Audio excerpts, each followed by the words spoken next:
Ladies and gentlemen, my name is Ian Young and I'm the Vice-Chancellor of the Australian National University. I'd like to begin by acknowledging and celebrating the first Australians on whose traditional lands we meet and whose cultures are among the oldest continuing cultures in human history. It is a pleasure to welcome you this evening to the Australian National University and to introduce our esteemed guests, Professor Richard Dawkins, in conversation with Professor Lawrence Krauss. Tonight's event is sponsored by the ANU Colleges of Science and Cosmos magazine. This evening we have an opportunity to hear from one of the most influential scientists and public intellectuals of our time. Professor Richard Dawkins is the Charles Simonyi Professor of Public Understanding of Science at the University of Oxford. He is the author of 9 books, including The Selfish Gene and The God Delusion, and his works have been published in more than 30 languages. A Fellow of both the Royal Society and the Royal Society of Literature, Richard has honorary doctorates of literature as well as science, including an honorary doctorate from the ANU. In 2006, he established the Richard Dawkins Foundation for Reason and Science to promote the scientific education, critical thinking and evidence-based understanding of the natural world. Tonight, Richard Dawkins will talk with Professor Lawrence Krauss. Professor Krauss is Foundation Professor in the School of Earth and Space Exploration at Arizona State University. He has also authored a number of best-selling books, including A Universe from Nothing. He is a visiting fellow at ANU and has been a regular visitor over the past few years, and it is a great pleasure to welcome him back here to ANU. Ladies and gentlemen, please join me in welcoming our speakers, Richard Dawkins and Lawrence Krauss.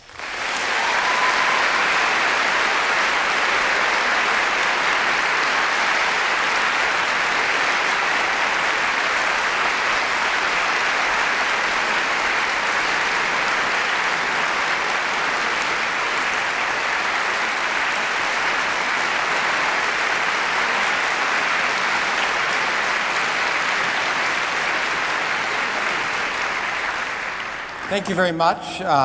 It's a great pleasure for both of us to be here.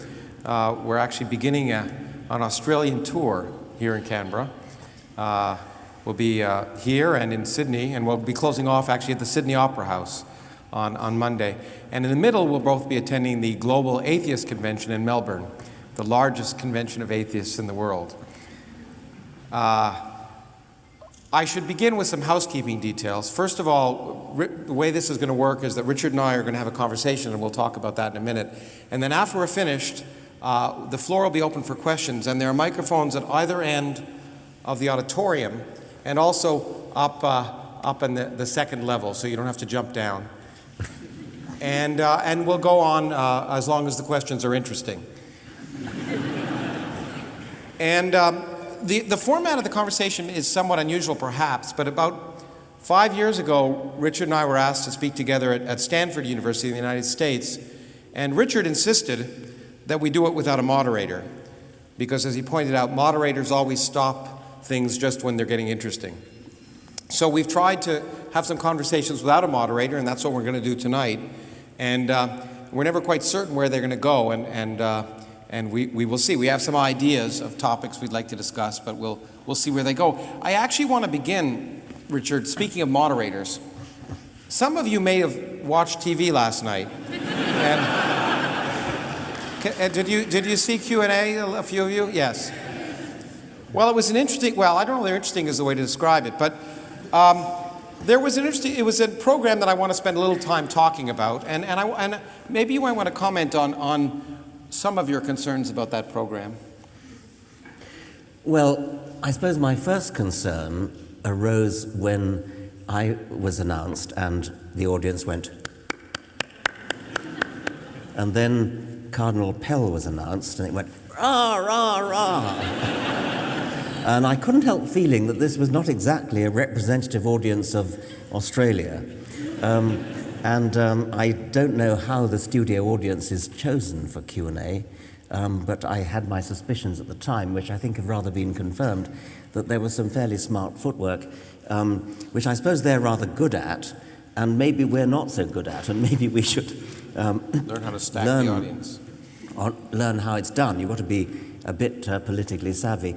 But I think that more importantly, going back to your point, Lawrence, about moderators, I really did think last night the moderator got in the way, because we could have had a searching conversation, which I would have enjoyed, but just as it got going, and just as the Archbishop had dealt himself enough rope to hang himself, the moderator jumped in with moving on to the next question and, as it were, rescued him in the nick of time. And so I thought that was a fairly good illustration of why we don't want moderators. And the same thing happened, oddly enough, in England a few weeks ago, when I had a similar on-stage conversation, not televised in this case, with the Archbishop of Canterbury, who, dare I say by contrast, is a very, very nice man. And once again, there was a moderator who kept on getting in the way. In that case, it wasn't to get the next question from the audience. In that case, it was to utter some philosophical profundity, which didn't actually help matters along. But I've noticed again and again that chairmen get in the way, and it's better, if you can do it, to have just a plain conversation. He certainly did save, on a number of occasions, save the Cardinal, who it was my first experience listening to the man. He seemed entirely devoid of intellect. It's true. I was shocked. I was shocked. And what I thought we might do is, because of he demonstrated a number of misconceptions about science as well as religion, as far as I could see, and hadn't thought much about either. And I thought we might want to start talking about fill in some of the gaps that happened last night. For example, I was amazed with his understanding of evolution. Yes. The chairman asked him, did he accept that humans were descended from apes? I think yeah, he said, that's what he put it. And he said, yes, from Neanderthals. We're not descended from Neanderthals, we're cousins of Neanderthals. I told him that. So he said, more or less, well, how can we be cousins if they're extinct? I actually, at that point, and I think he then asked you, have you ever met a Neanderthal? And I must admit, I would have just said, I'm talking to one right now.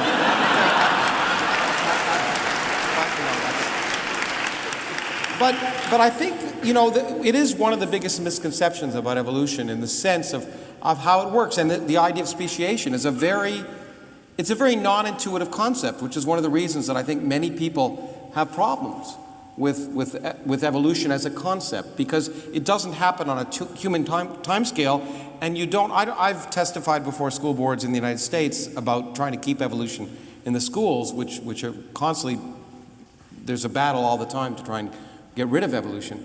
And I'm always told, why aren't I seeing apes turn into humans right now? Yeah. And it's a constant harangue. So maybe you want to talk a little bit about that. Well, that is one of the commonest things. I'll believe in evolution when I see a monkey turning into a human. It's as though they think it happens overnight. And it is true that it's very, very hard to grasp the sheer immensity of the timescale that's involved. We as humans are used to a timescale of years, decades, centuries we can just about cope with, even millennia, but then millennia start to feel a bit kind of mysterious and, lost in the mists of time. 1,000,000 years is something we can't really grasp. 100 million years is something completely beyond our comprehension, and there have been various attempts to dramatize it, things like, representing the whole of the span of life by a 24-hour clock, and humans appear, I don't know what it is, 5 minutes before midnight or whatever it is. Another one is when you hold out your hand, your arm, and you say the middle of your neck is the origin of life, and then it's all bacteria out to about there, and then dinosaurs come in about there, and fossil humans, or recognizably Homo sapiens, come in about the tip of your fingernail. And the whole of human history, the whole of recorded history, the Egyptians, the Babylonians, the Assyrians, the Hebrews, the Romans, the Greeks, all falls in the dust of one stroke the nail file. That's not my own. That's somebody else's. But I think it's rather a good one. And you can't really get to grips with evolution unless you realize what an enormous amount of time that there is. And it's quite clear, I think, that the cardinal didn't really understand. But that, we are actually descended not just from apes, but we're descended from fish. We're descended from bacteria. But also even the question, I thought, by the way it was put by the moderator, we're descended from apes, gives the impression that we are descended from creatures that now exist. Contemporaneously with us, which of course is not the case. That's one of the commonest misconceptions. And you hear it in the form of, well, if we're descended from chimpanzees, how come there are still chimpanzees? We're not descended from chimpanzees. Even if we were, there's no reason why they shouldn't go on living with us. It doesn't mean they have to go extinct. Although we seem to do a very good job of making things extinct that are going with us. Well, that's true. You could say if North Americans are descended from Europeans, how come there are still Europeans? Excellent. Or Australians, for that matter. Well, as ignorant, I personally took affront to something the Cardinal said. I bet you did. Yeah. Because as ignorant as he was of biology, he was, what upset me was he was disingenuously ignorant about, and I thought ungracious to you, in fact, in that context. Well, that's right. I think, there was the question that came from the audience where somebody said, I'm holding nothing in my fist, and you can't make something out of nothing. Which of course was a reference to Lawrence's book, Something from Nothing. The whole point about modern physics is that you can't do it by common sense. And that's why you need physicists. If you could do it by common sense, that's really if you could do it by common sense, you wouldn't need Lawrence. So I'll take that as a compliment, Richard. Yeah. So it is very clear from reading reviews of your book, Something from Nothing. First of all, I should say that I was very proud to have written the afterword to this book. I was accused last night by Cardinal Pell of not having read the book because he said, you wrote the foreword and you evidently didn't get to the end. If he'd read the book, he'd have known that I did not write the foreword. In fact, that's the thing that I objected the most. I don't mind ignorance so much. It's the illusion of knowledge that upsets me more. And in fact, he has to be held responsible, and I'm happy we're going to Sydney because I plan to hold him responsible, for criticizing a book that he clearly hadn't read. And that was a clear example of it. He quoted verbatim from a review by a philosopher of my book, and of course totally bungled it, totally distorted. But the first part he said 6 pages before the end of the book, which was how this review in the New York Times began. Yeah. But the key idea, which really is so difficult and I guess challenging and perhaps threatening to both some philosophers as well as theologians, is this question of something from nothing. As it happens in the case, as I think we've talked about before, in biology. How do you get life from non-life? That was originally sort of the main theological question. How do you get life from non-life? And even in the original version of Darwin's book, he says at the very end, God breathed life into the first species because... Only in the first edition. Only in the first edition. In second edition, he leaves out God. Oh, no, the other way around. Sorry. Yeah, he put it back in because that's right. In the first edition, there's no mention of God. He says, originally breathed. And then in the second edition and subsequent editions, he says, by the Creator. But that's a much easier problem in a way, because you're starting with chemistry. You start from molecules bumbling around in the warm little pond, as Darwin called it, primeval soup, as people later called it. And then you get the first self-replicating molecule. But something from nothing, from literally nothing, and that's what really gets people. That's the one that's really counter to common sense. And they clearly misunderstand what you mean by nothing. So well, exactly. And the problem is I'm often accused of not talking about the nothing that classical philosophers 2,000 years ago or theologians talked about. And the answer is I'm not really interested in their nothing. I'm interested in the real nothing. I'm interested in asking the question, based on our understanding of the universe, we'll probably get back to this often, science changes what we mean by words. And it changes that meaning because we learn about the universe. We actually make progress in science, unlike theology. And that's because we can be wrong, and we can learn, and we learn from the universe.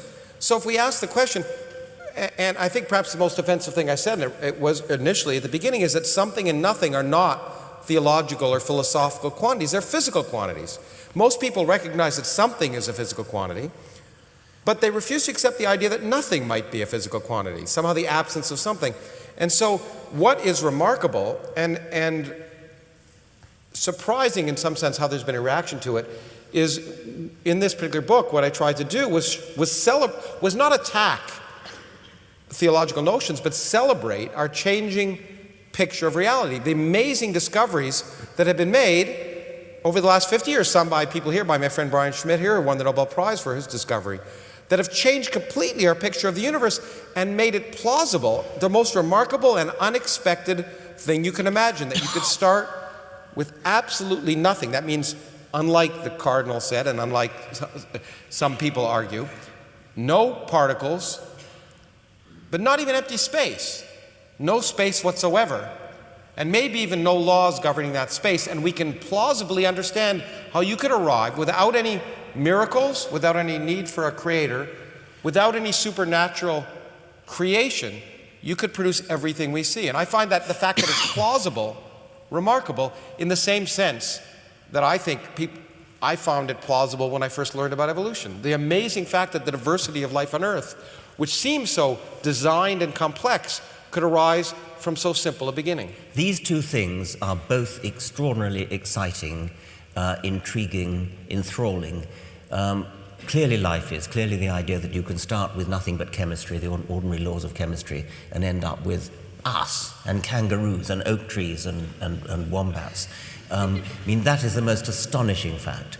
But you know, even more astonishing is that you can get physics, you can get matter, you can get everything from nothing. They are, because it seems like you should violate some law that, and out of, as classical philosophers said, out of nothing comes nothing. But that's, the interesting thing is that's based on common sense. But as you pointed out, the world doesn't care about our common sense.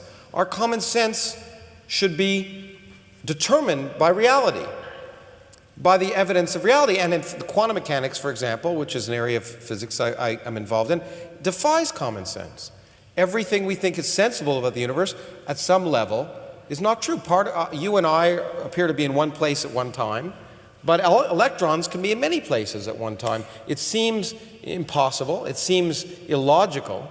And I have a T-shirt that my dear partner who lives here in Canberra gave me that says 2 + 2 = 5 in the limit of extremely large values of 2. And the point is, 2 + 2 in the limit of large numbers, common sense goes out the window. And once you add gravity to the mix, everything changes. And one of the things that we've discovered about the universe that's so amazing is that the total energy of the universe could plausibly be precisely zero, even in spite of the fact that it's full of stuff.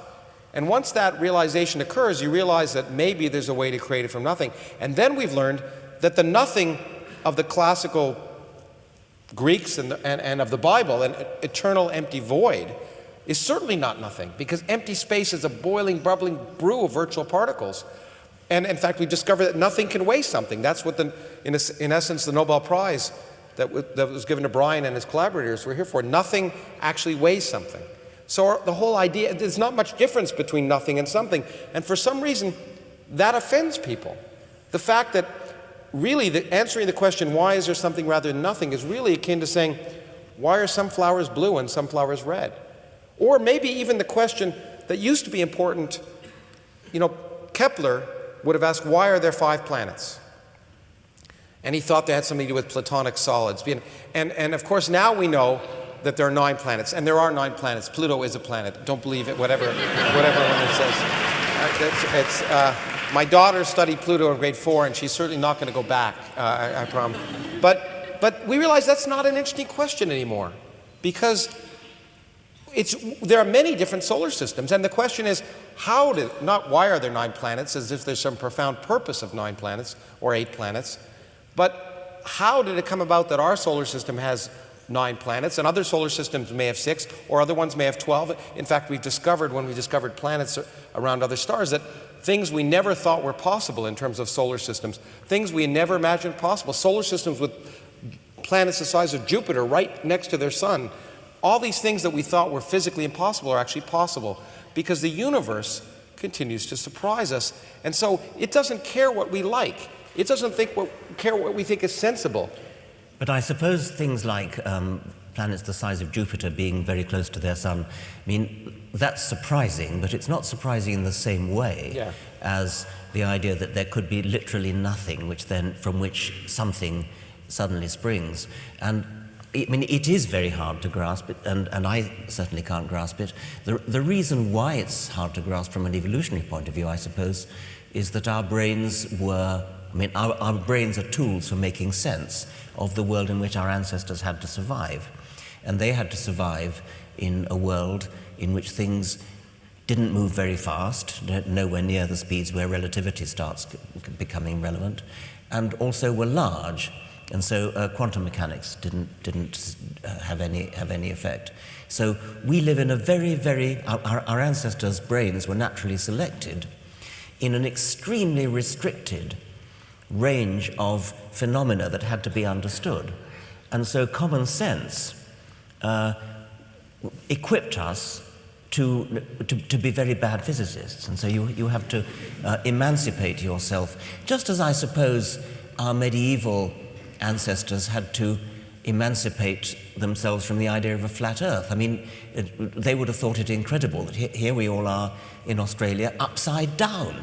I mean, that would have been very worrying to medieval people in Europe. Now it's commonplace.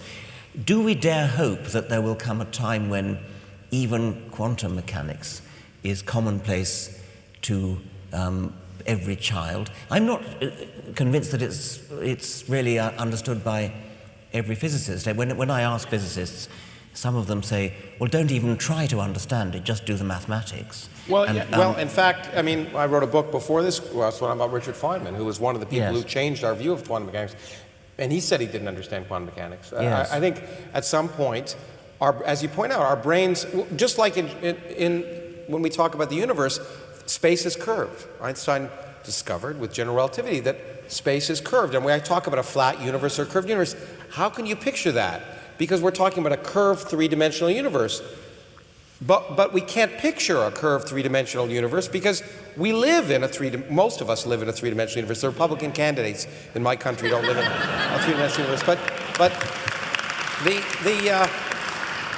And so there are just some things that our brain is not equipped to intuitively understand. And one of the amazing things about science, and I think we'll come back to that, is that it forces us to realize that our myopic picture of reality is just that there's far more to the world than we see, and we have to recognize that what we think is natural or normal when it comes to culture, mores, or physics is not that way. And I think that, for me, that's probably the greatest gift of science, is that it teaches us that we need to go beyond ourselves. I think it's something we need to be proud of our species for, because our species, I mean, every species is designed by natural selection to survive in its world.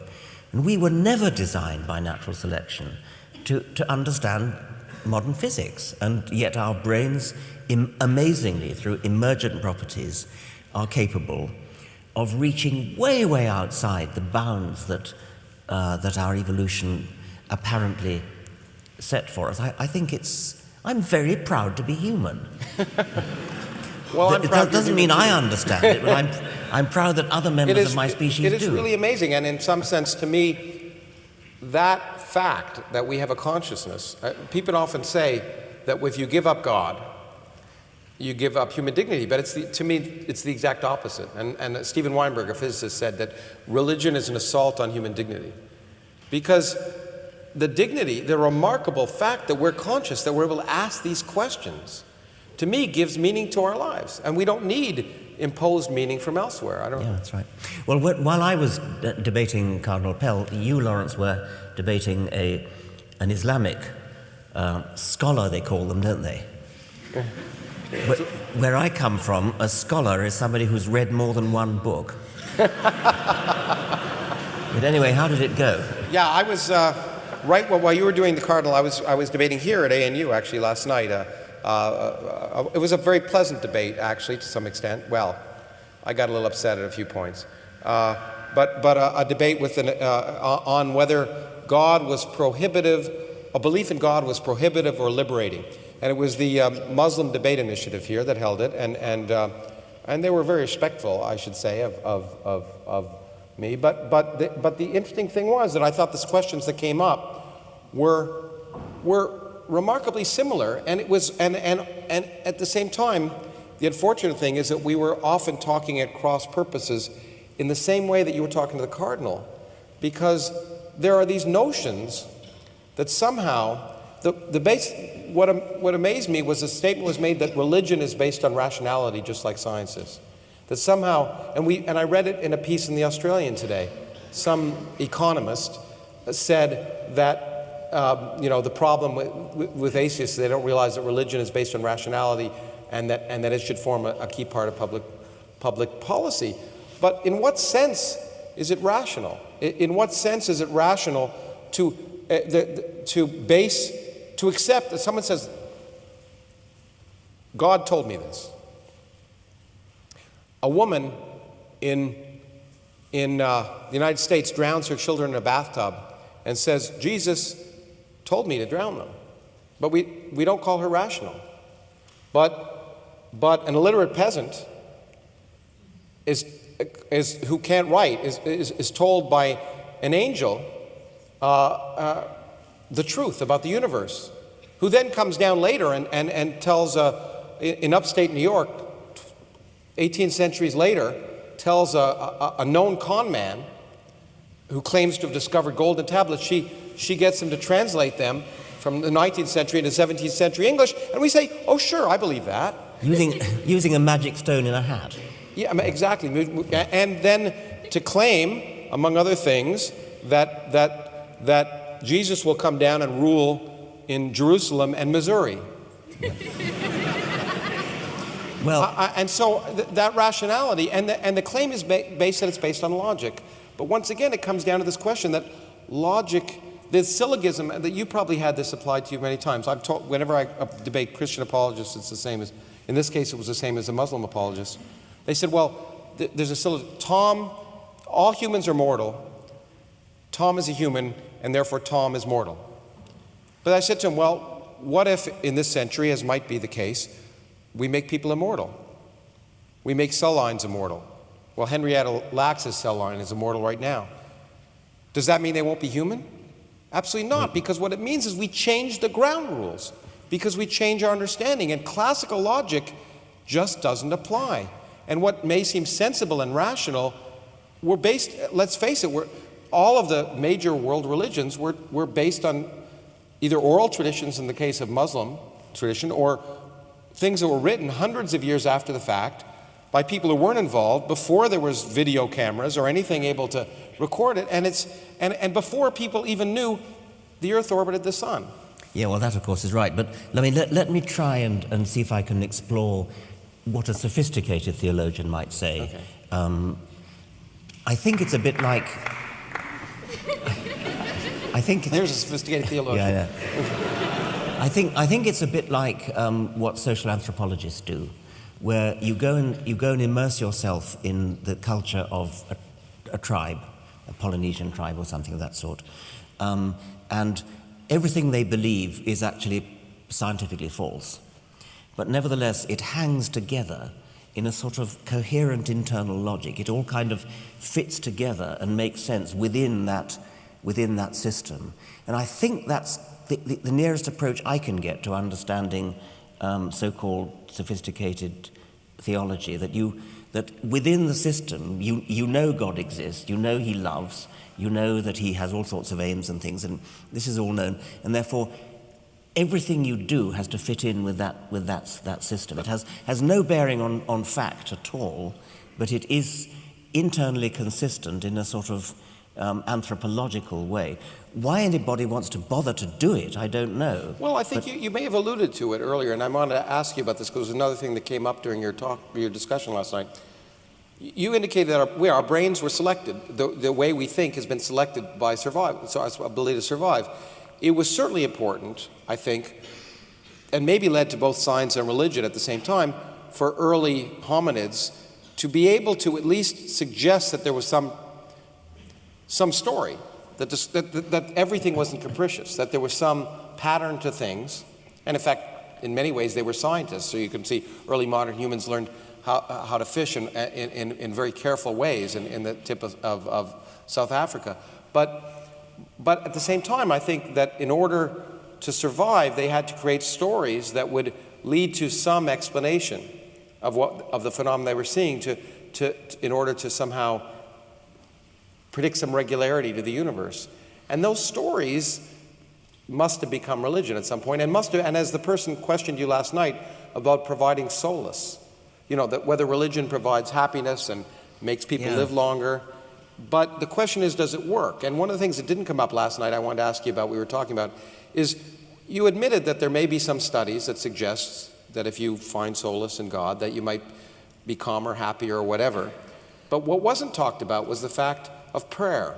And I wonder if you want to talk about that a little bit. Well, what came up last night was the suggestion that that comfort has some kind of psychosomatic effect. There may be actually even a Darwinian benefit in religion because it actually makes you more healthy. There is a certain amount of rather equivocal evidence to that effect. The important point to make, of course, is that it has no bearing on whether it's true. I mean, the placebo effect is well known to doctors. Doctors aren't allowed to prescribe placebos anymore. Only homeopaths are. That's all they prescribe. Which is all they prescribe. Before about 1900, homeopaths did better than real doctors because real doctors mostly caused harm rather than good, and homeopaths did absolutely nothing. But you were asking about studies of prayer. There have been studies experimental studies, quite well-controlled double-blind studies of whether third-party prayer, praying for, in this case, victims of heart disease, would get better if they're prayed for. It's quite difficult to design a double-blind trial to do this because the patients are not allowed to know they're being prayed for. And the people who are doing the praying mustn't be allowed to know who they're praying for. And so they're not allowed to say that you're praying for John Smith. You have to sort of disguise it a bit by saying you're praying for John S. And maybe a little bit of ambiguity about which John S. you're praying for and things like that. But anyway, what they did was to divide the prayers up into, there were some patients who were being prayed for and others who were not. You will not be surprised to learn that prayer had absolutely no effect whatever on recovery rate, except for one rather curious fact, which is they did another trial in which the patients were allowed to know that they were being prayed for, and then they got worse. And I think the argument was they got worse because if they knew they were being prayed for, they felt they should be getting better. Yeah, they had and the anxiety hurt them. Yes. And it was funded interestingly enough, by the Templeton Foundation, which of course was trying to prove exactly the opposite. Yes, that's right. Yeah. Now, let me, as long as we're talking about prayer, I wanted to ask you about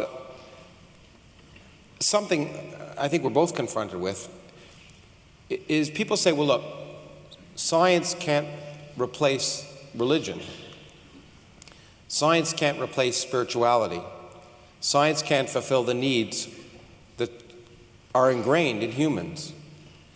And you need religion.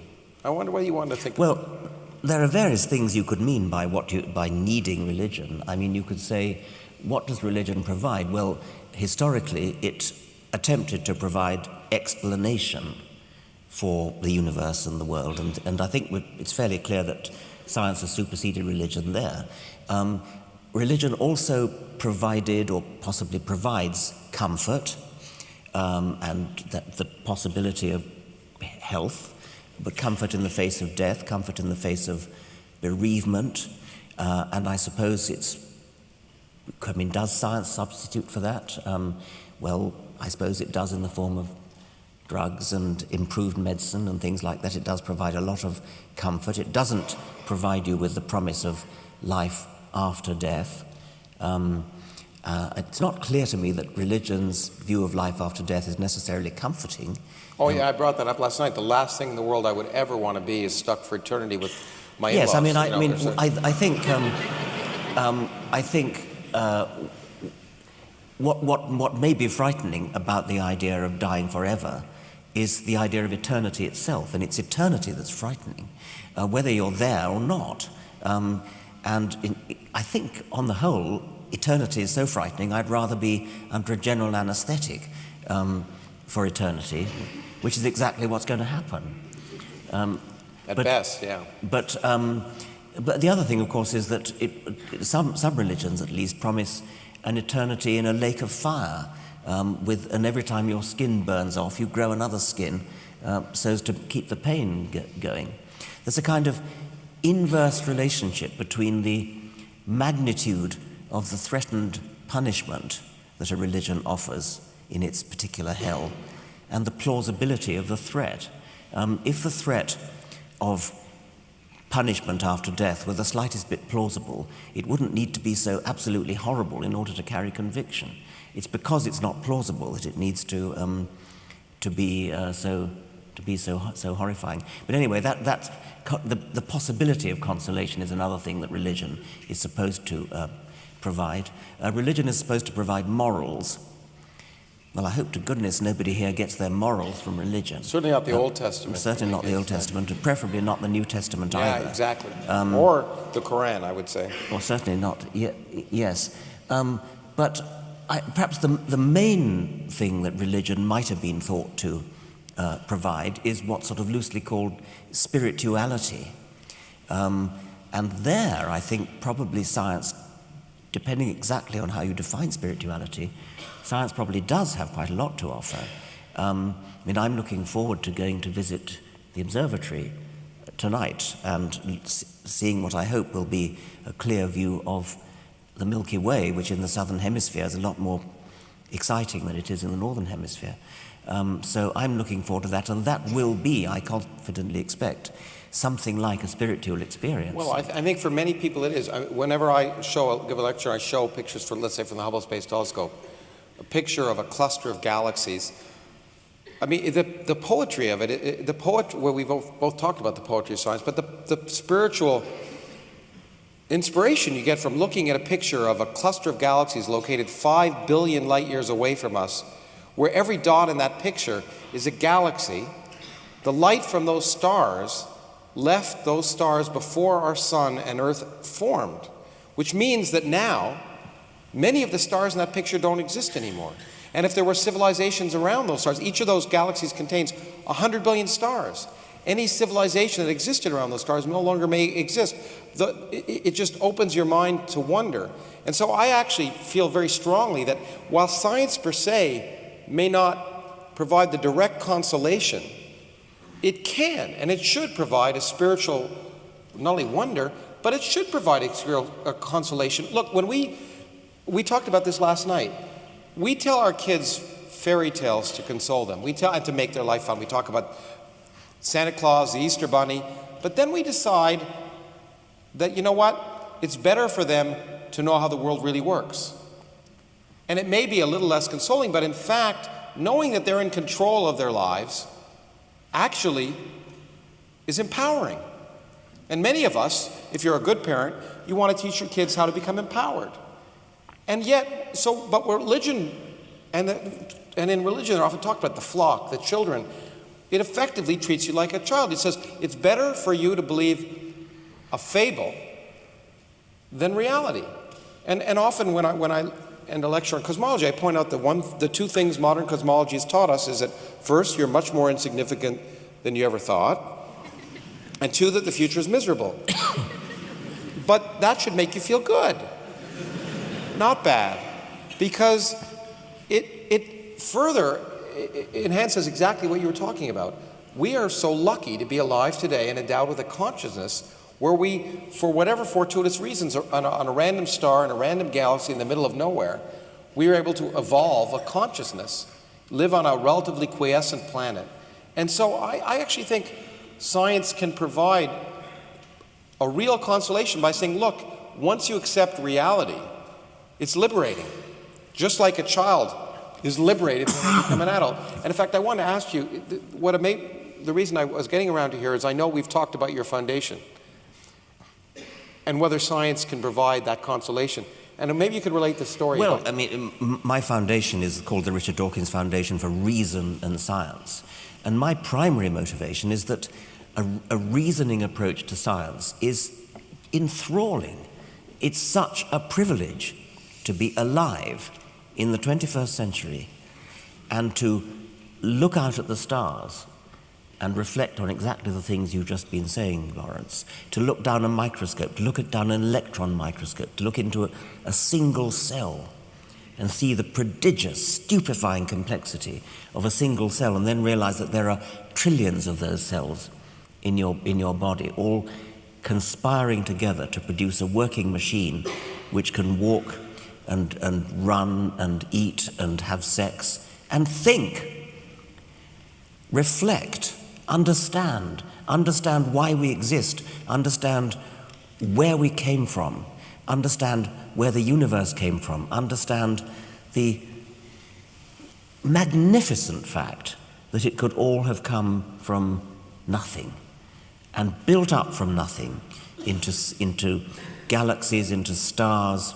into chemistry, into primordial life, into genes, into primitive bacteria, protozoa, and then right up the evolutionary progression to become, in Julian Huxley's words, conscious of itself.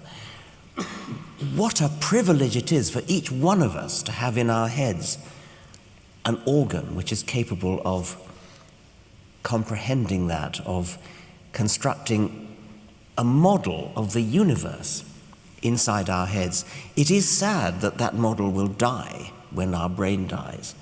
But my goodness, what a privilege it is before we do die to have been able to construct that model in our heads and to understand why we were ever born in the first place.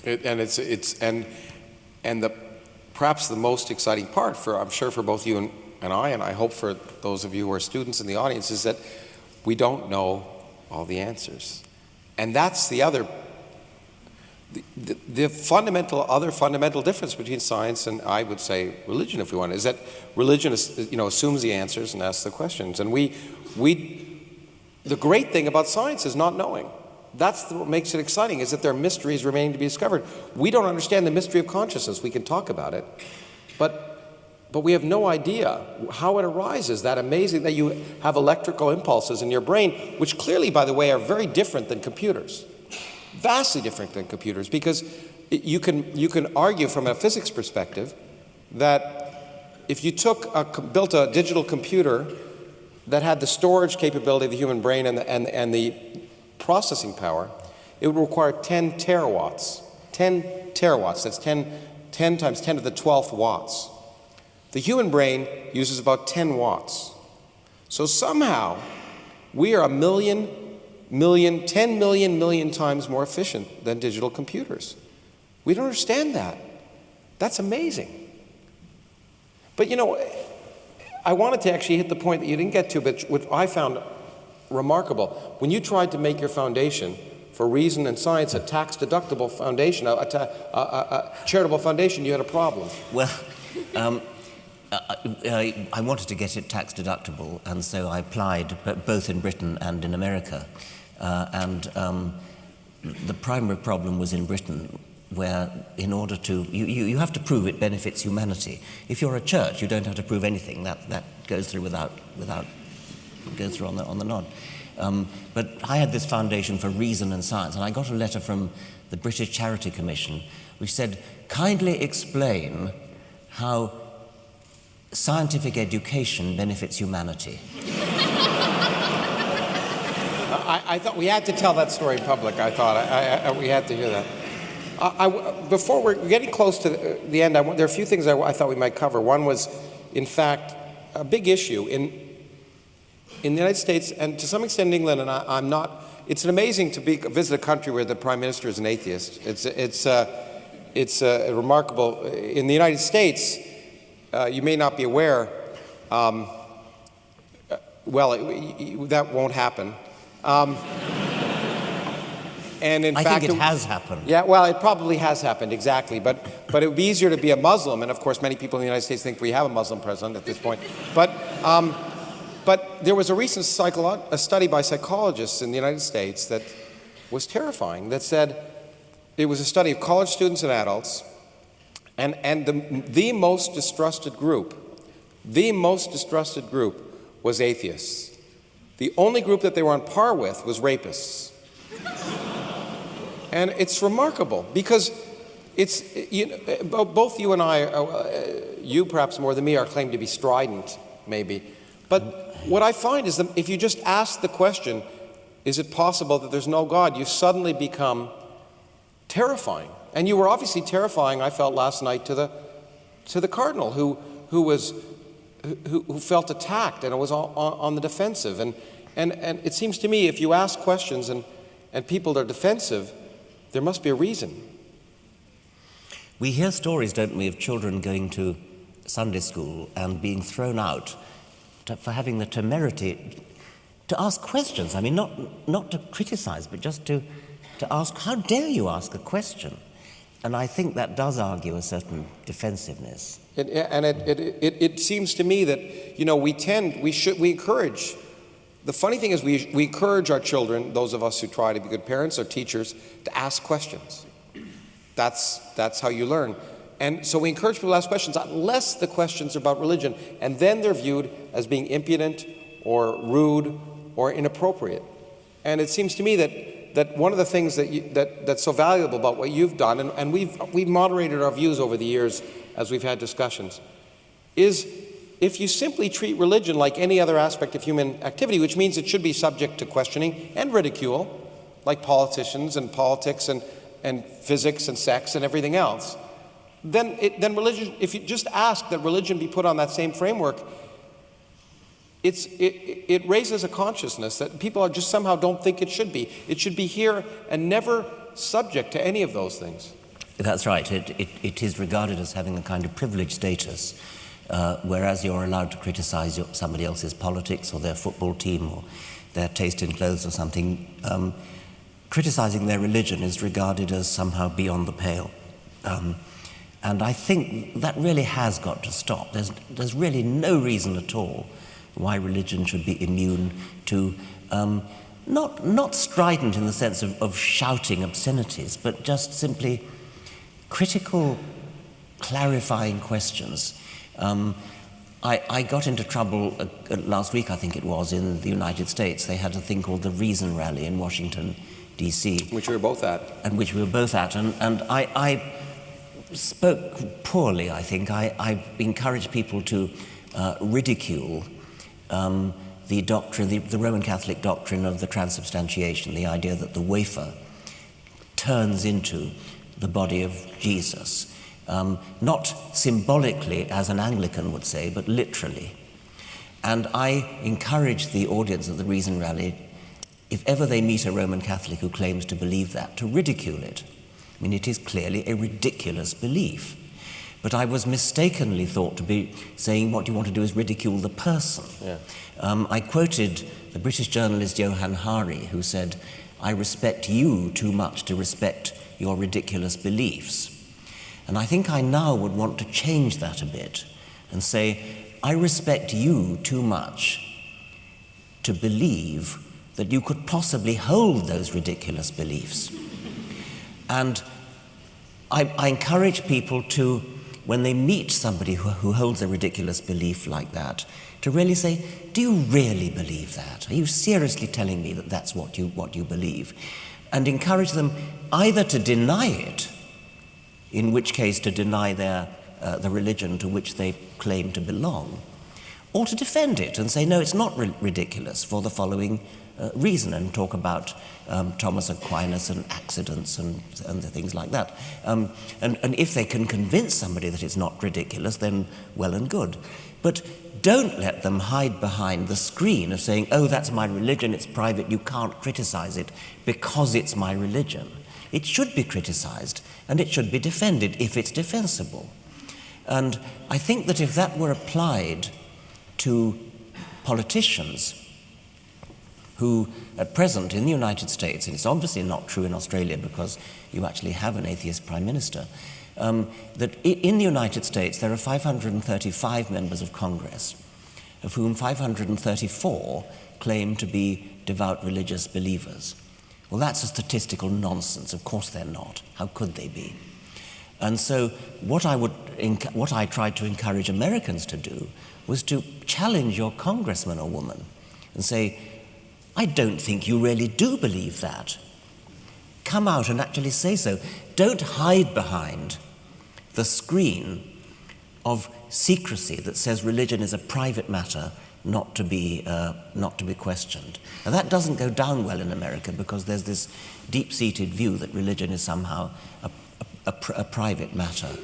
But when you're trying to decide whether to vote for somebody, you want to know his policy on taxation, his policy on foreign policy, on the Iraq War. You want to know his policy on all those sorts of things. If you know that quite apart from his policies, he holds some utterly nutty belief, like that a wafer turns literally into the body of a first-century Jew, just because a priest blesses it. I mean, that is barking mad.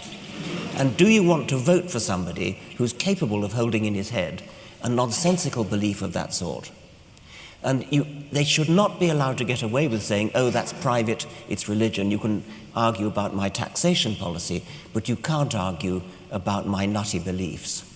Well, and I think, but I want to sort of slightly differ with you there. Although I defended you the next day, I was on TV and they asked me about this ridicule question, and I pointed that, well, in principle, nothing's sacred. No idea is sacred, and ridicule, at least if you turn into satire, I like to tell jokes, and as a part of teaching, and I think it's a key part of life from Jonathan Swift on. I mean, the idea, satire is a way of illuminating the ridiculous inconsistencies of life in a more non-threatening way than confronting people.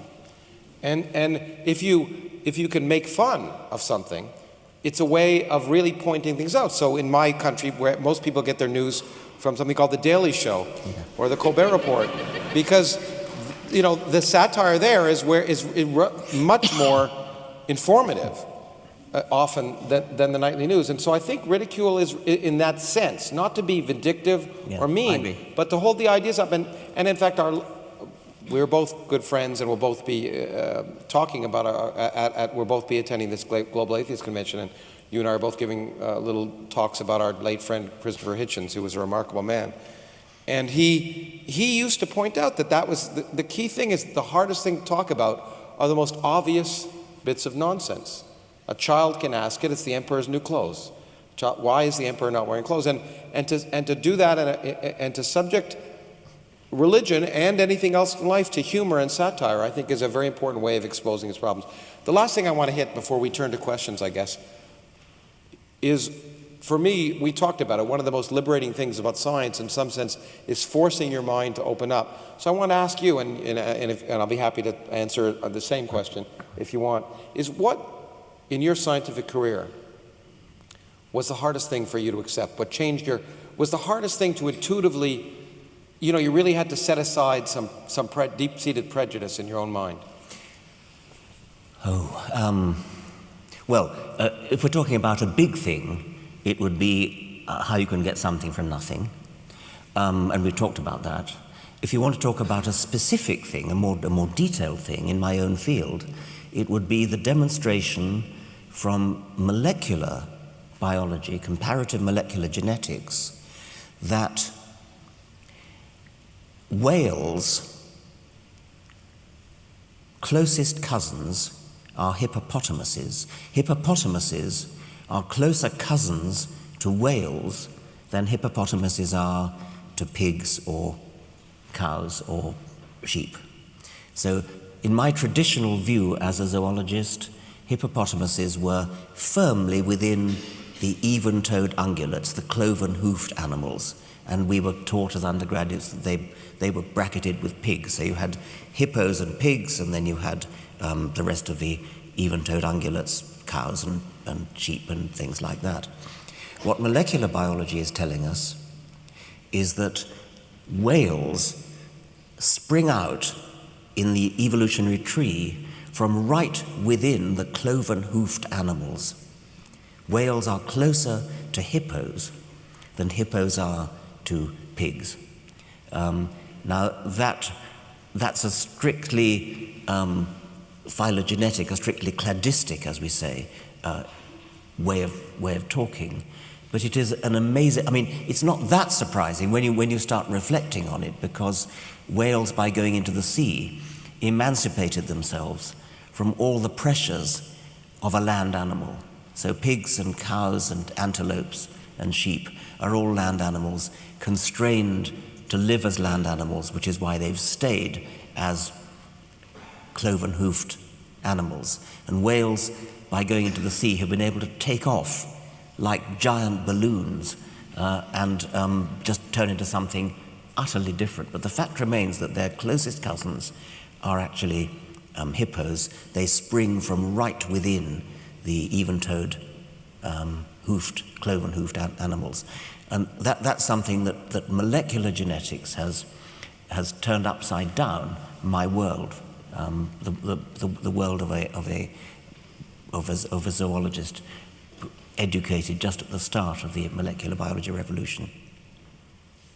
For me, it was, obviously as a physicist, you get used to a strange world, relativity, quantum mechanics, all these things. As a student, you learn that these basic ideas of space and time that you grew up with are not the case at all, and apparent paradoxes are possible. But for me, right now it's deeper, and I wrote about it in the new book.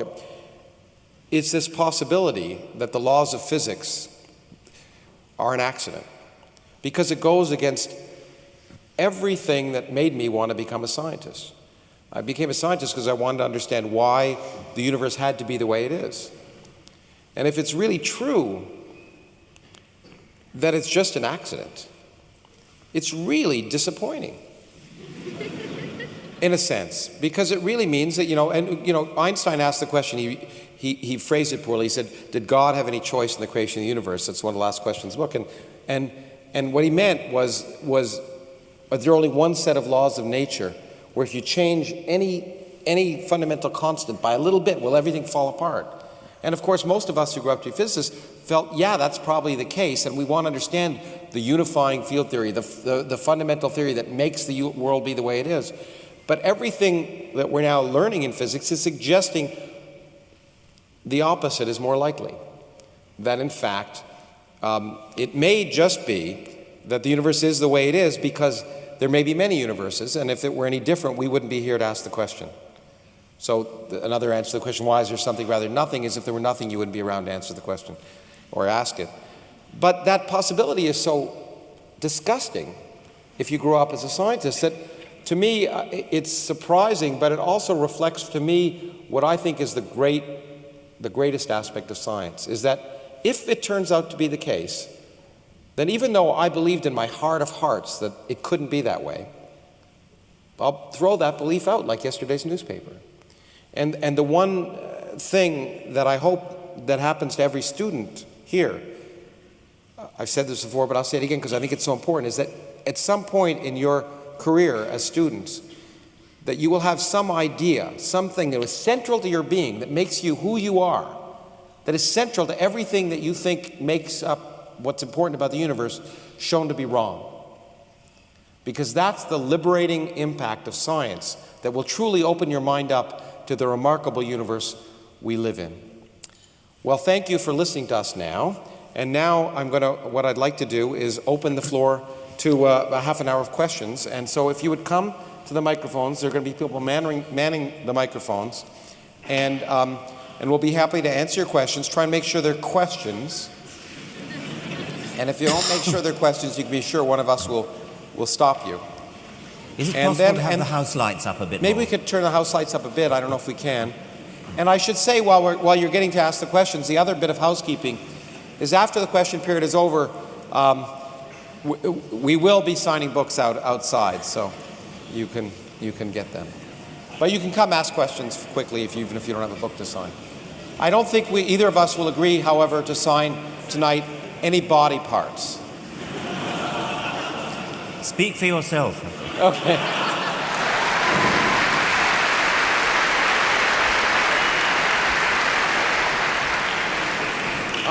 Are we ready? Okay. Good evening. I just recently reread the book Ishmael by Daniel Quinn, and in that book he makes a very strong connection between Judeo-Christian religions and the idea that the world was put here for man, and not that man is of the world. And in it he said, unless we change this fundamental attitude that comes out of religion, or is strongly connected with religion, we will never really be able to tackle the environmental issues and to face the changes that we're going to need to make to improve the environment. And first of all, do you agree with that point of view?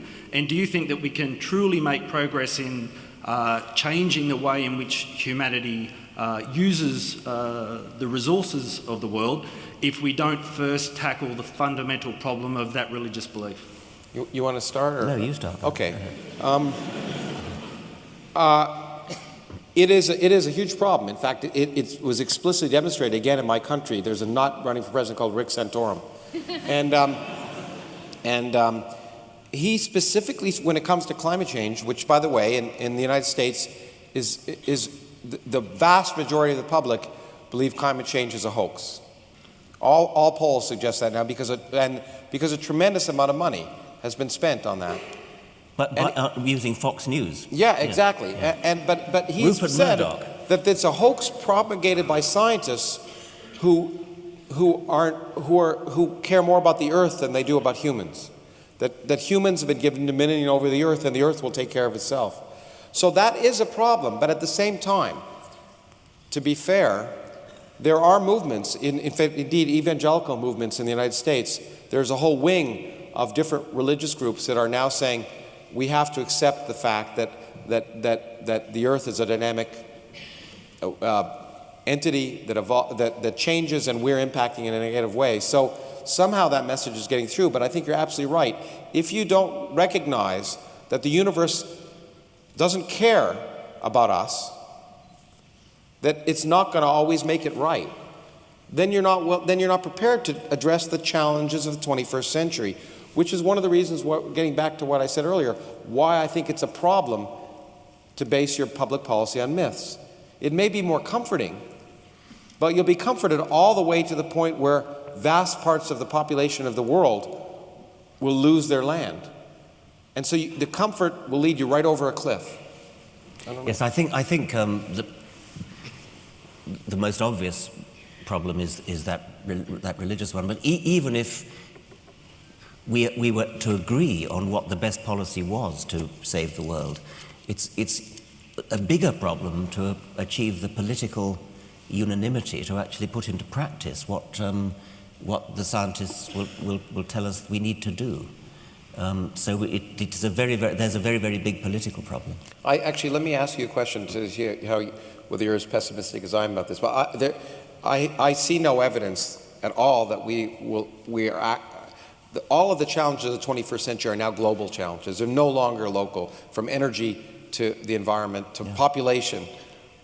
All of these things that have to be addressed, and I see no likelihood that the political systems of the world will allow those to be addressed. Instead, we'll have to deal with the consequences rather than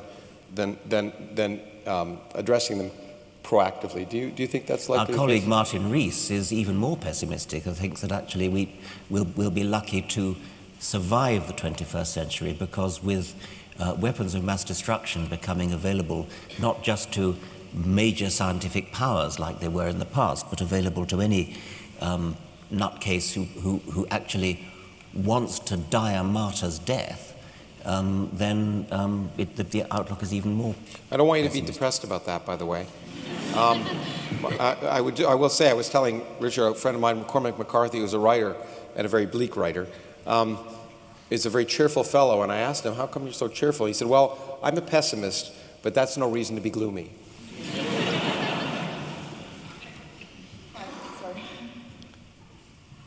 I'd like to question your religion, because it seems to me that you make science a religion in itself.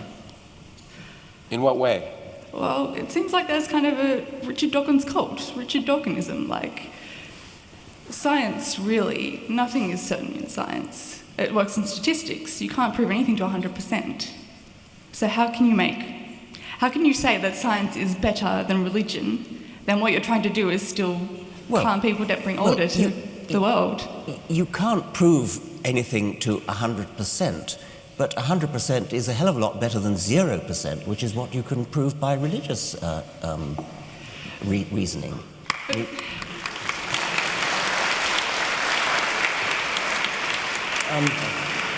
I guess you're giving up. I mean, I think it. Let me try again on that. The idea that science is a religion, when in fact science is interested in evidence, and is prepared to change its mind if contrary evidence comes in. That's very, very different from a religion.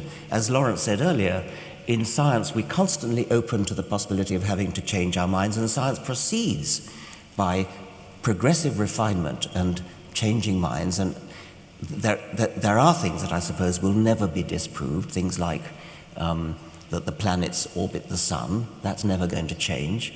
I don't think that the fact of evolution is ever going to be disproved. It's always going to be true that we are cousins of chimpanzees and of monkeys and of kangaroos. So there are certain things that we definitely know to be true. The evidence is so overwhelming that in Stephen Gould's words, to object would be perverse. But so-called religious truths have absolutely no evidence going for them whatsoever. My point was that if I challenged you as Richard Dawkins, you'd probably have a problem with that. Doesn't matter who I am. No. No, we're listening to you now. Like, You're challenging me now, and I'm accepting the challenge. Fair enough. Look, I'm a Catholic. I don't agree with what George Pell thinks, but I don't think he's a pedophile either. Like... No, I don't suppose he is. Well, just, I don't know. I've never asked them. My point is that you, as an eminent scientist, if I challenge your scientific doctrine, maybe your theories or your opinion, you'll disagree with me.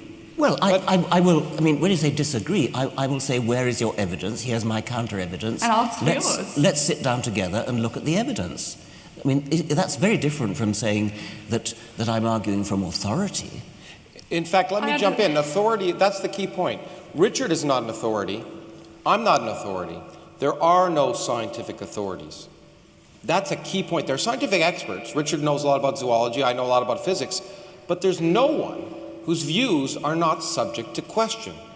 And that's the key point. And there's no student that should ever be afraid of saying to a professor in a science class, you're wrong and here's why. Except in Germany. Except anyway, maybe I think why are you upset when I'm questioning you now? Like, isn't that the same thing? Isn't it like you're one of my professors? Well, no. What? I think we're trying to have a discussion, but maybe I think the point is that maybe we should move on. I mean, well, you say you're a Roman Catholic, and I also study physics. Yes, but I mean, do you think the wafer turns into the body of Jesus? No. Good. I'm delighted then to hear you're not it. really a Roman Catholic. And the other thing that's important about science, and we had this discussion last night in the Muslim forum. I might give an example. People didn't really buy the whole relativity thing when Albert Einstein first came up with it. There were people, it was when those former scientists started dying, that was when people started accepting relativity. But the difference is, but there's a fundamental difference, and you should really appreciate this, and I'm surprised in some sense that you don't yet, but I hope you will. Well, tell me. Listen to me for a second, is that there's a difference between a story and something that makes predictions. And the only thing that really makes science really interesting is it works. And so last night, when I was debating with this Muslim, I challenged him when he said it's rational. I said, you're choking. I have two choices. I do the Heimlich maneuver or I pray for you. Which do you want me to do? And I think the real point of science is that it works. And if it didn't work, none of us would give a damn about it. Really. Yeah, the point is it works until someone comes up with a better theory. Right? What was that? No, it works. Would a you car agree? works, an airplane works, the lights in this room work. Well, classical my electromagnetism computer worked works. until someone came up with a better theory. Yeah. So? That's what happens. That's what makes... Anyway, I don't... Okay. Yeah, I think we should move on. No, everyone here has been scared away. You may have partially answered my question, but I was interested in... My question is about truth, and it was raised last night but not pursued. It's whether you believe that you can arrive at truth other than through direct observation, logic, rationality, and reason. In other words, are there other pathways to truth? And a related question is, do either of you have any sympathy for the view that in some instances truth is culture-bound? What's true for a Navajo Indian may not be true for a Harvard scientist. Thanks. Why don't you start?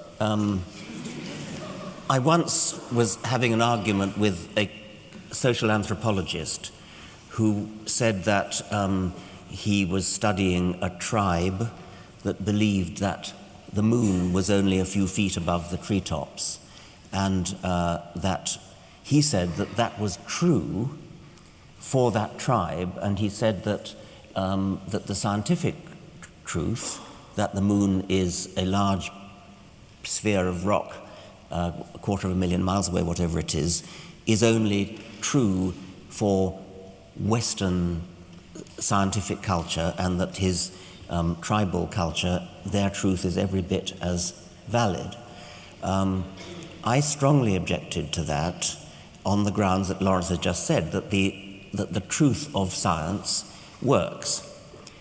If you build things using what scientists think is true, then they work, and you can actually go to the moon if you correctly compute the necessary orbits, the necessary escape velocity, and so on.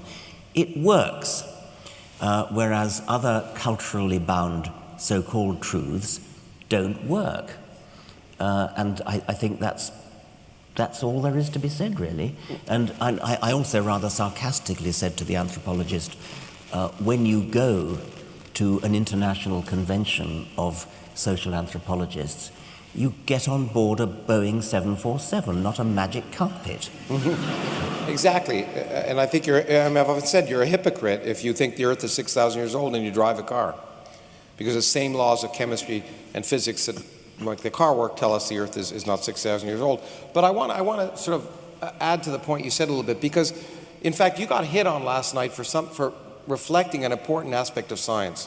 When you said you can't absolutely prove that there's no God, because it's true, you can't.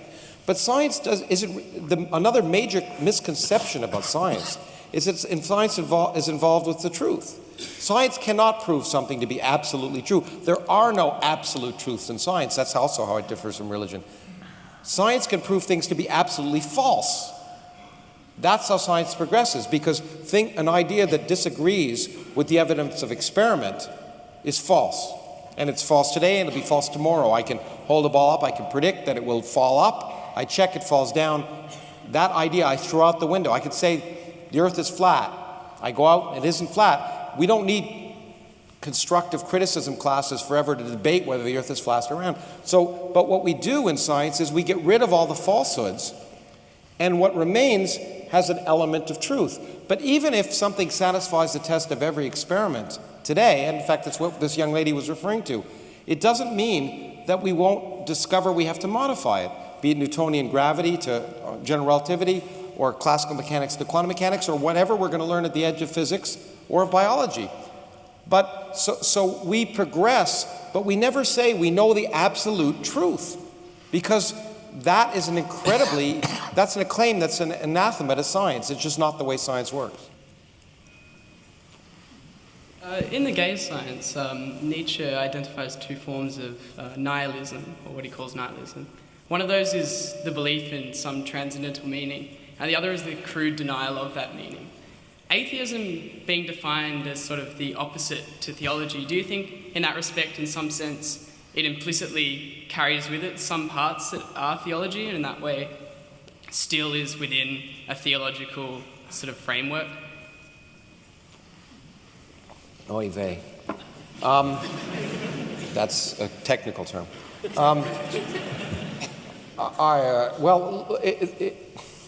I hesitate to enter into a philosophical discussion, except I would argue that that the kind of atheism that Richard and I talk about is not a complete denial of anything. It's a question of what's likely, and that's what Richard was saying last night. You know, I can't prove that there isn't a teapot orbiting Mars, but it's not likely. And everything we know about the universe, at least for Richard and I, leads us to the conclusion there's no evidence of purpose or of divine intervention. But that doesn't mean we argue definitively that we can prove that that can't be the case. So we're not denying, we're just asserting the evidence of reality. And in fact, I don't describe myself as an atheist. I've learned from my friend, again, Christopher Hitchens, I describe myself as an anti-theist. Namely, I cannot prove that there's no God. I just certainly wouldn't want to live in a universe with one. I don't know if you want to add anything. No. Okay. A common claim made by religious people is that you cannot disprove the existence of God. Do you think science will ever advance to a point where it can disprove the existence of God? And if so, would religious people become atheists, or would they find something else to believe in? Actually, some religious people have been asked that. I mean, specifically with respect to Christianity. There have been Christians who've been asked, what if archaeological evidence showed conclusively that Jesus never existed? And many of them said, no, I would go on believing in him, which is hard to credit. But I think people want, I mean, the X-Files got it right. People want to believe. And I think that people want to believe in belief. And you pointed it out. I mean, the young lady described herself as a Catholic, but what most people who describe themselves as religious don't accept the doctrines literally of their religion. They pick and choose the ones they like, that they find acceptable, and throw out the others, and they say, and what they really want to believe is in believing. And it's really hard to give up believing. There's no doubt about that. But I would say, to answer your question, science, the assertion of existence of God is always not falsifiable, and science can only deal with questions that are not falsifiable. I cannot prove that we weren't all created here 35 seconds ago with the memory of a remarkable evening. I can't prove that. It's not a falsifiable question. Was it? Bertrand Russell used that example, and he said, complete with holes in our socks. Yeah, exactly. And so at some level, you can't, if it's not falsifiable, science can't address it. On the other hand, what you can do is amass evidence and understanding. And what we now, for a small example of that is biology. The notion of intelligent design, the notion that we're intelligently designed, is clearly been shown to be beyond the pale, to be so much counter evidence that it's so highly unlikely as to be thrown out. No sensible person talks about it except the cardinal and a few other people. But I guess no, it's true. No sensible person talks about it. But I think that's as far as you can go. Hello. This is going to be a bit of a change of subject, but I'm more interested to see what Richard himself, and maybe even Lawrence, who had a similar experience, thinks of people on the internet, and even to a lesser extent in real life, misquoting or taking what you say at face value, almost raising what you say or who you are to a godlike status. I'm sure there are people here who have browsed websites such as Reddit, seen things on Facebook, 4chan, of people who just kind of use you or people such as Carl Sagan, as Neil deGrasse Tyson, people who say important things and who are smart, obviously, but they just take what they say at face value. How do you feel about that being used in like an atheistic argument? You know, people kind of almost reversing the tables. They're almost treating you guys on like a godlike status as kind of, I don't know, how would you feel about that? Or have you even observed that in the first place? I don't think I have observed it, but if I did, I would be very disturbed. I would be very upset if anybody treated me the way Roman Catholics are taught to treat the Pope, which, I mean, I think it's a truly horrible idea. That you always make me kiss your ring every time I meet you. What do you think?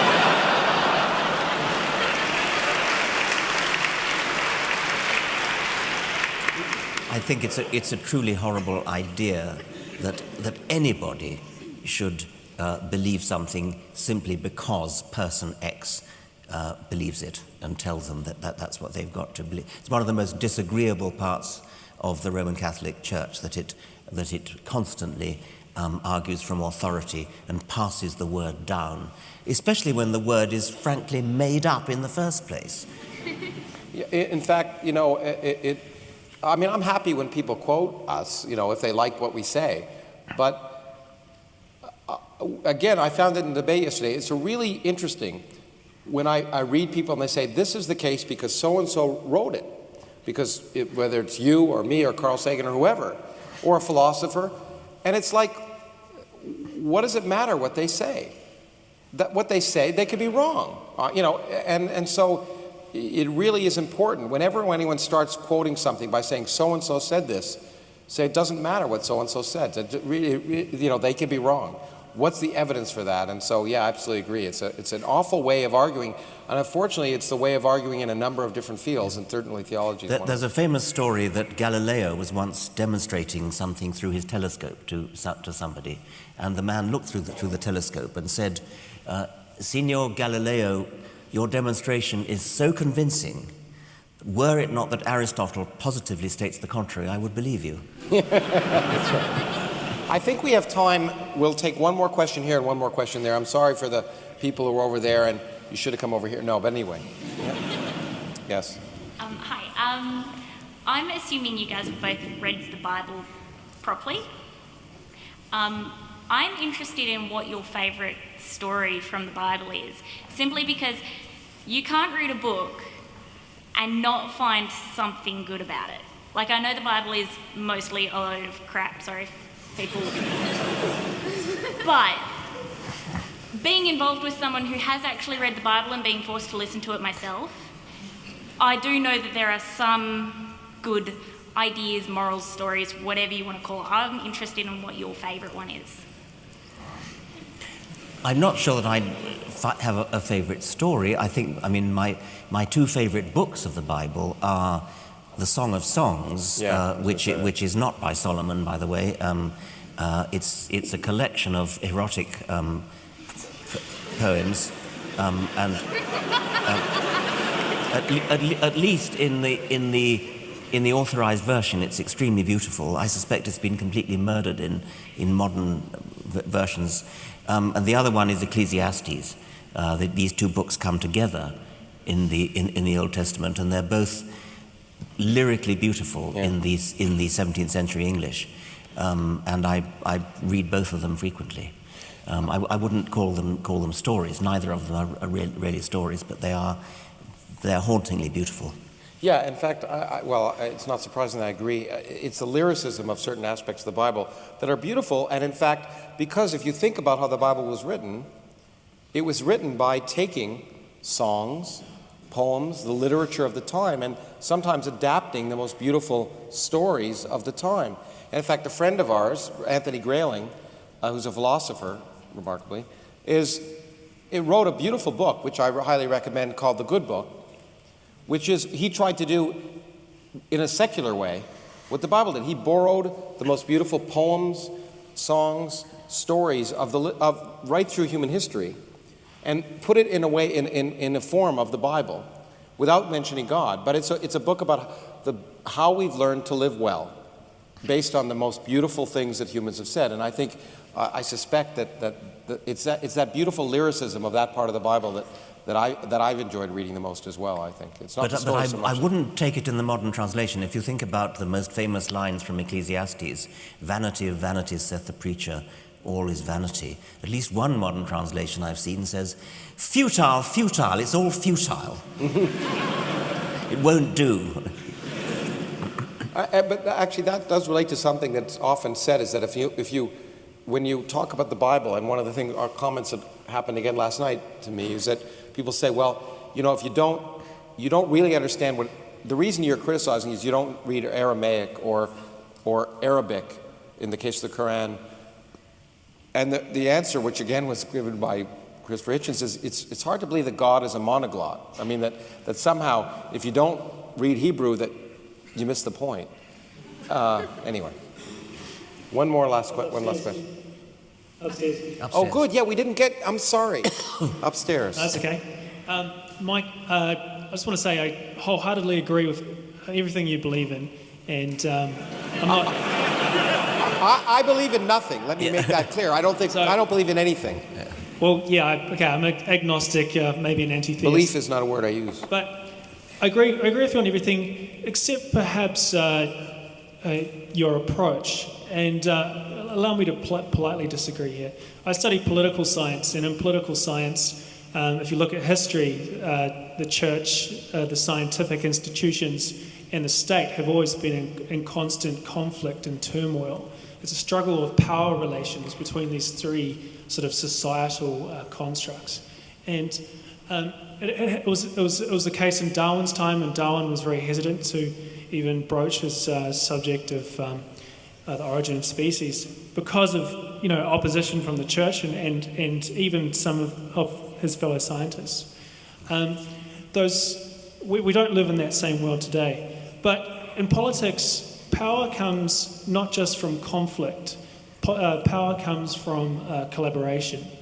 And I guess my only criticism of the atheist approach, as I see it, is that this idea of conflicting with religious groups, of politely ridiculing people with religious beliefs, can perhaps have more of negative consequence for furthering the reason and logic as things to as the higher purpose of society than it does good.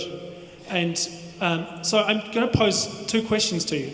The first question is, what does success look like for, say, the atheist movement? And is success achievable through polite ridicule of people with religious beliefs? I think that's a very fair question. Yeah. And one of the things that Edward O. Wilson, he's gone off the rails in his latest book, but in an earlier book, he made the point that we have some really, really serious problems for humanity to solve.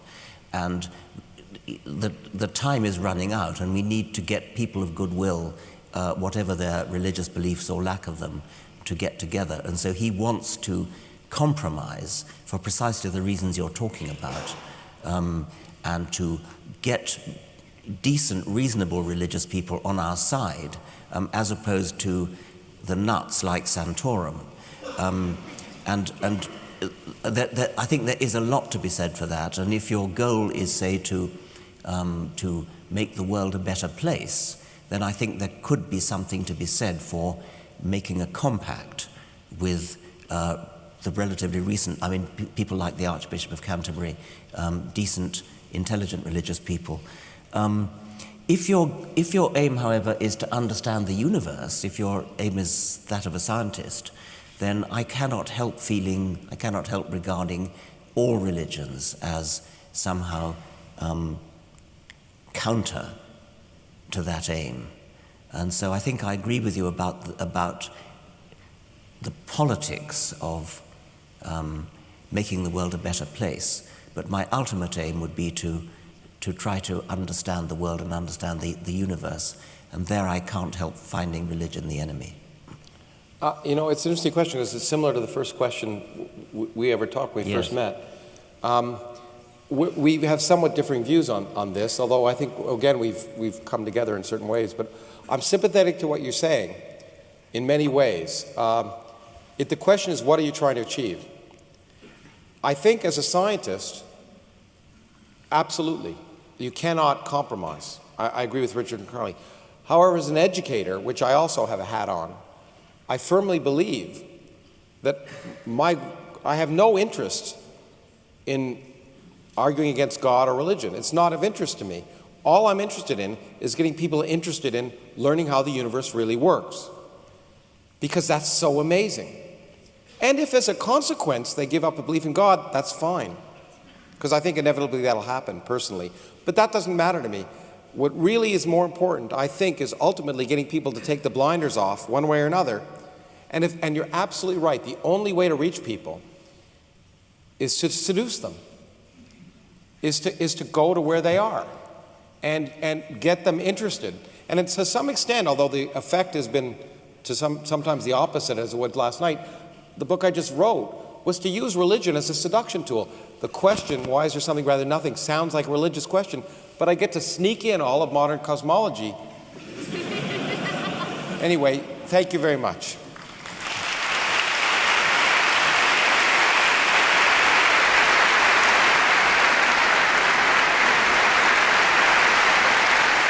Richard, Lawrence, one of the things you can't do without a moderator easily is to thank yourselves.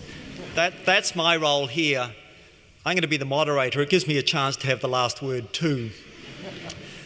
Very, very grateful here. One of the things an institution like the ANU is about debate and ideas. And what we've heard this evening is a very intimate conversation, and that's really quite a remarkable thing to do in a place like Llewellyn Hall. But it's a conversation and questions and a debate about things that matter to us from two respected scientists in biology and in physics. And it's been interesting and enthralling. So once again, can you join with me to thank Lawrence and Richard?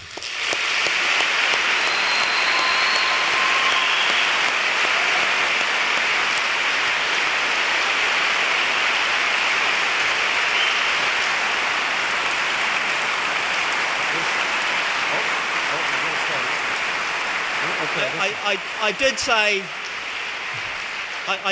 I do want the last word, and I was trying to think hard how to get out of this.